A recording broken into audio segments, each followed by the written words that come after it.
Nah, baik, jika pada video sebelumnya kita sudah membahas tentang, menemukan tableau optimal dengan menggunakan sifat-sifat primal dual, maka pada,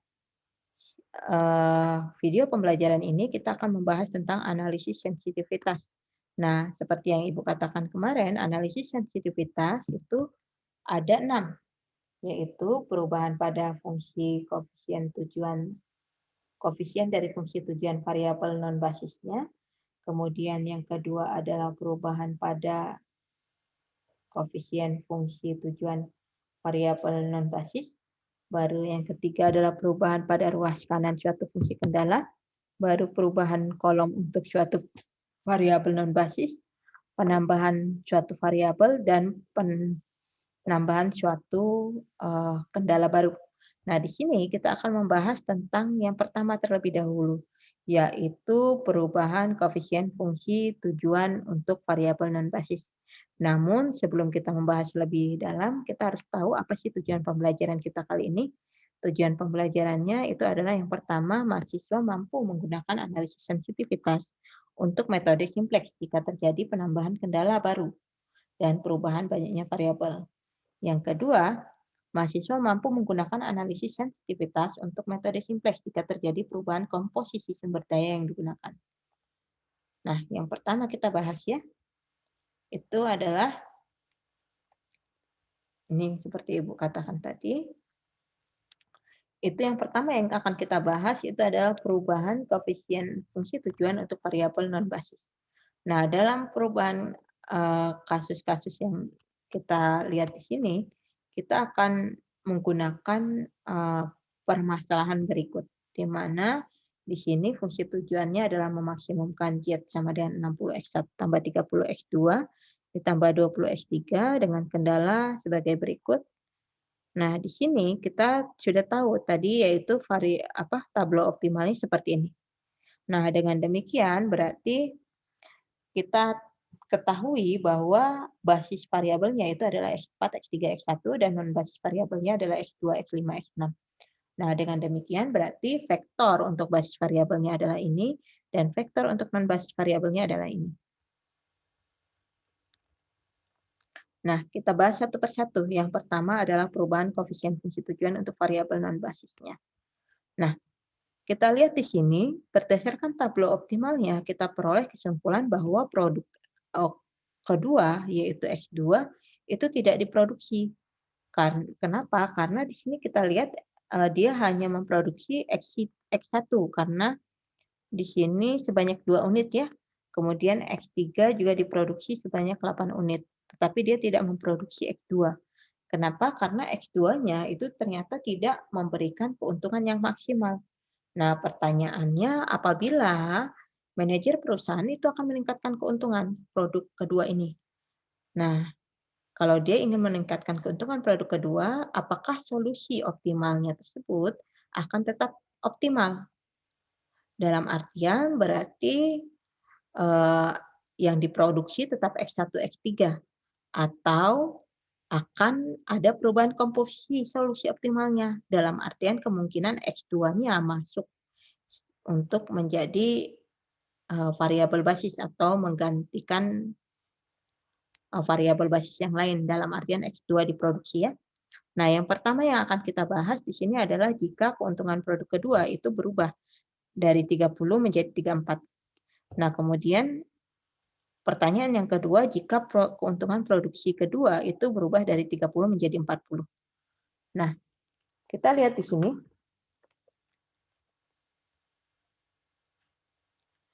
Kita lihat bahwa eh,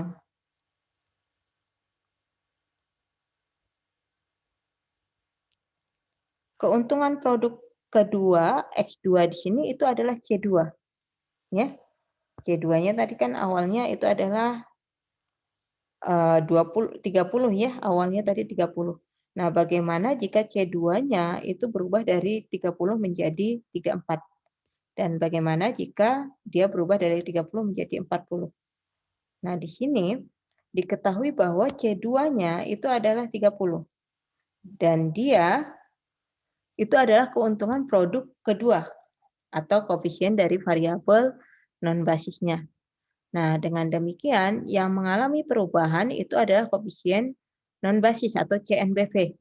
Nah, kita perhatikan di sini karena soalnya itu adalah memaksimumkan, berarti agar tablonya itu tetap optimal dalam artian dia tidak memproduksi produk X2, koefisien C2-nya tentulah haruslah non-negatif. Nah, sedangkan jika C2-nya itu negatif, berarti kita harus melakukan iterasi dalam artian berarti tabelnya belum optimal. Nah, dalam hal ini berarti kemungkinan Z-nya itu akan berubah dengan memproduksi produk X2. Nah, supaya kita mengetahui batas perubahan C2 agar dia tetap optimal, berarti kita anggap dulu saja bahwa di sini tablonya itu tetap optimal. Nah, akan kita cari batas perubahan C2 agar tablo tersebut tetap optimal. Nah, karena tadi tablo tetap optimal, berarti variabel basisnya itu tetap, yaitu X4, X3, X1. Nah, dengan menggunakan sifat primal dual, kita dapat menentukan koefisien C2 optimal yang baru, yaitu C2 action kita sebut ya. Nah, langkah pertamanya tentu kita akan mencari simplex multiplier-nya, di mana simplex multiplier di situ kan kita cari dengan cara mengalihkan koefisien basis variabelnya kita kalikan dengan matriks fungsi kendala non basisnya, ya, kendala non basis. Nah, tetapi kita lihat di sini kita hanya ingin mencari C2. Karena kita ingin mencari C2 berarti matriks yang kita kalikan itu cukup yang memuat C2 saja. Berarti kita cukup mengalihkan CBV dengan ini.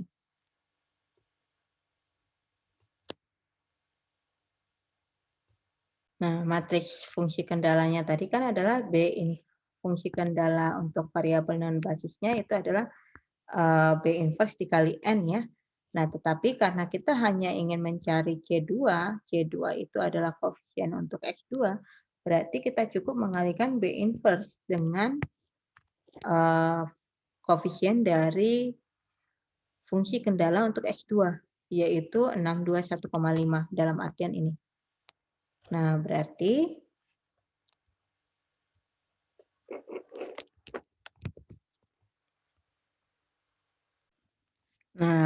kita tinggal mengalihkan CBV-nya, yaitu koefisien ongkos basis variabelnya dengan matriks B inverse A2-nya tadi. Nah, kita temui di sini hasilnya adalah 35. Ya. Karena ini tadi kita sudah temukan juga tadi di awal ya. Nah, kemudian langkah keduanya kita kurangkan dengan koefisien C2 yang baru. Kita ingat tadi dia berubah dari 30 menjadi 30 plus delta. Bu, kenapa di sini 30 plus delta? Karena kita ingin melihat batasan C2-nya ini mengalami perubahan, yaitu berarti dari C2 menjadi C2 awalnya tadi adalah 30 menjadi 30 plus delta. Seperti itu ya.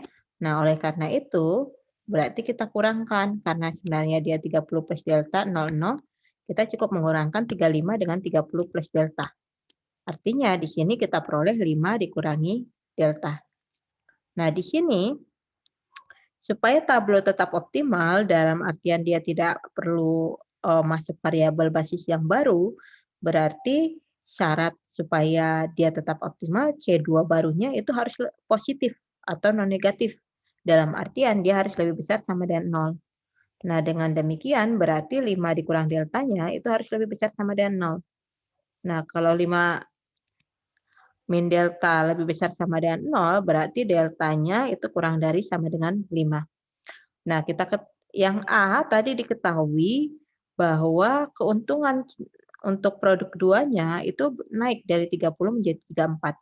Nah, karena 34 dikurang 30 itu sama dengan 4 dan masih kurang dari 5, maka tabel tetap optimal. Dalam artian berarti produk X2 tetap tidak diproduksi. Dan untuk keuntungannya kita ingat di sini untuk mencari keuntungan itu adalah kita mengalihkan koefisien basis variabel dengan batasan uh, batasan yang baru. Dalam artian berarti di sini dia tidak memuat C2 ya. Karena dia tidak memuat C2 berarti untuk koefisien fungsi C2 yang baru ini tidak mengubah nilai optimal dari tablo optimal. Nah, kemudian yang kedua diketahui koefisien C2 yang barunya adalah 42. Nah, karena di sini diketahui dia adalah 42 atau 40 ini ya. Coba Ibu perhatikan kembali. Sorry.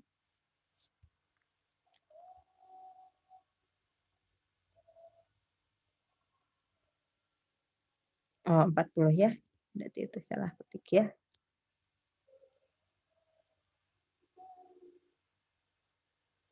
Nah, kemudian yang kedua ini tadi kan 40 ya. Nah, diketahui koefisien C2 atau keuntungan C2 yang baru itu adalah 40. Nah, karena 40 dikurang 30 itu adalah 10 dan lebih besar dari 5, maka tabel sebelumnya itu belum optimal. Nah, dengan demikian berarti koefisien fungsi tujuan tidak lagi 5, tetapi kita kurangkan saja ya. 35 kita kurangkan 40. Bu, kenapa di sini 35 dikurangi 40? Karena dari sini tadi. Nah, dari sini tadi ya, 35 dikurangi 30 plus delta. 30 plus deltanya tadi kan adalah 40, berarti 35 dikurangi 40 itu adalah negatif 5.